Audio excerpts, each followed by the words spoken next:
दोस्तों, आज मैं आपको गणेश जी का अंगारिका विनायक चौथ व्रत करने से गणेश जी किस तरह आपकी हर इच्छा और मनोकामना पूर्ण करते हैं उसकी एक रोचक और अनसुनी कहानी सुनाता हूँ। अहमदाबाद नामक नगर में सोनू अपनी विधवा माँ और 2 बहनों के साथ रहता था।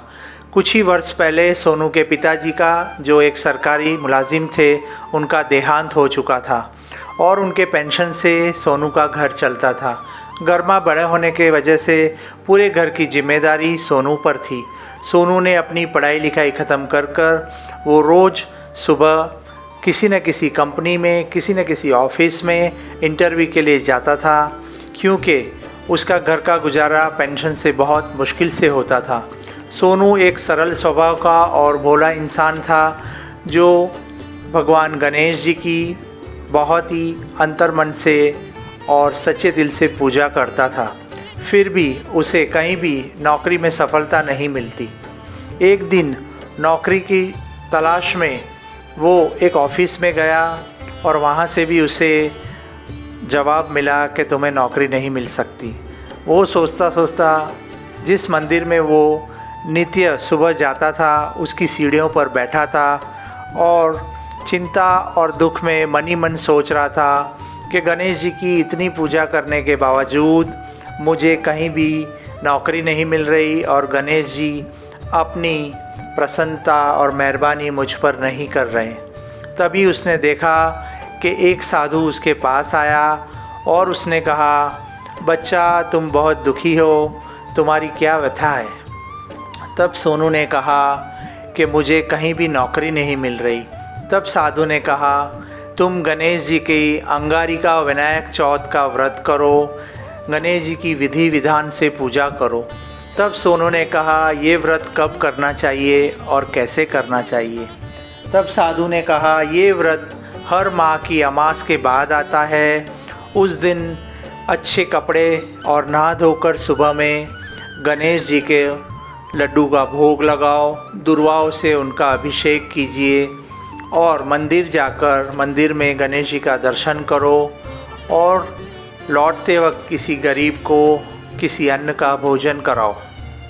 सोनू ने मन में संकल्प लिया और मंदिर के बाहर खड़े रहकर बोला, हे गणेश जी, अगर आप मुझे सरकारी नौकरी दिला दोगे और मेरी दोनों बहनों का ब्याह किसी अच्छे घर में करोगे तो मैं आपका ये व्रत विधि विधान से शुरू करता हूँ।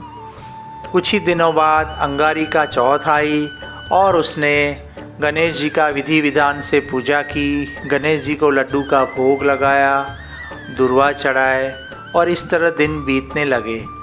3 चौथ हुई। इसका मतलब 3 महीने के बाद एक दिन उसको एक ऑफ़िस में से एक ख़त मिला। वो ख़त में उसको सरकारी नौकरी, जिसकी उसने एग्ज़ाम कुछ ही महीने पहले दी थी, उसमें उसका सिलेक्शन हो गया और उसे दूसरे ही दिन से नौकरी ज्वाइन करने का ऑर्डर मिला। तभी सोनू बहुत खुश हुआ और उसने अंतर्मन से गणेश जी को प्रणाम किया और दंडवत नमस्कार करके बोले, हे गणेश जी, मैंने आपकी सच्चे दिल से और विधि विधान से अंगारिका चौथ, जिसमें मैंने आपको लड्डू के भोग लगाए, दुर्वा से पूजन की, मंदिर में दर्शन किए और रात को जिस तरह साधु बाबा ने बताया था, मैंने चंद्र दर्शन भी नहीं किए, क्योंकि ये अंगारिका विनायक चौथ है और अमास के बाद आती है। इस तरह गणेश जी उसके ऊपर प्रसन्न हुए और उसे सरकारी खाते में नौकरी मिल गई। फ्रेंड्स, आपको मेरी ये कहानी किस तरह लगी, उसको लाइक, शेयर और सब्सक्राइब कीजिए। और हे गणेश जी, जिस तरह आपने सोनू पर अपनी दया दृष्टि बरसाई, इसी तरह इस कहानी को और कथा को सुनने वाले को भी इसी तरह की लाभ दीजिए।